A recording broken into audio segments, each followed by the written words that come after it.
စကားတွေမှာအစွမ်းရှိတယ်တဲ့ရှိတာမှနည်းနည်းနောနောရှိတာမဟုတ်အများကြီးရှိတာ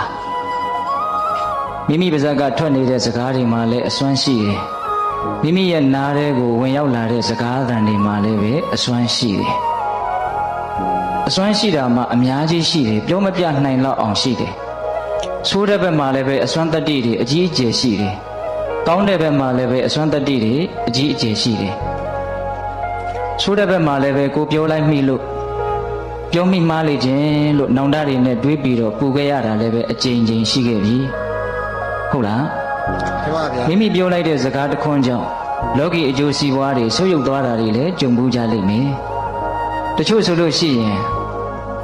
အသက်ဆုံးသည့်အထိစကားတစ်ခွန်းအတွက်နဲ့ပေးဆက်လိုက်ရတာမျိုးတောင်ရှိတယ်မှန်ပါဗျာဟုတ်လားမှန်ပါဗျာစကားတစ်ခွန်းမှားသွားတာနဲ့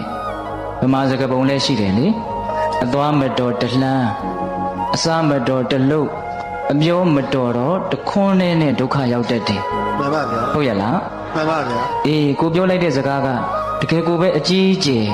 မှားယွင်းမှုတွေနဲ့ပြည်နေပြီဆိုလို့ရှိရင်တန်တရားတစ်လျှောက်လုံးနဲ့လိုက်ပြီးတော့ဒုက္ခပေးတတ်တယ်ဆိုးတဲ့ဘက်မှာစကားတွေဟာပြောမပြနိုင်လောက်အောင်အစွမ်းတတ္တိတွေရှိနေသလိုကောင်းတဲ့ဘက်မှာလည်းပဲအစွမ်းတတ္တိတွေရှိတာပဲမေတ္တာလေးနဲ့ပြောလိုက်တယ်နုနုညံ့ညံ့တိမ်တိမ်မွေ့မွေ့ပြောတယ်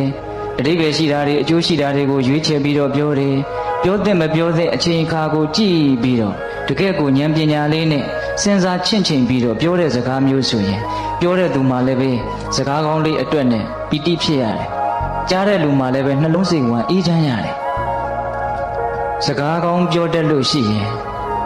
ဦးဇင်းတို့ပြောလိုက်ခြင်းသေးတယ်ဗျာပြောတတ်လို့ရှိရင်တလောကလုံးရဲ့မျက်နှာမှုကိုရမယ်မပြောတတ်လို့ရှိရင်တလောကလုံးရဲ့မုန်းတီးမှုကိုရမယ်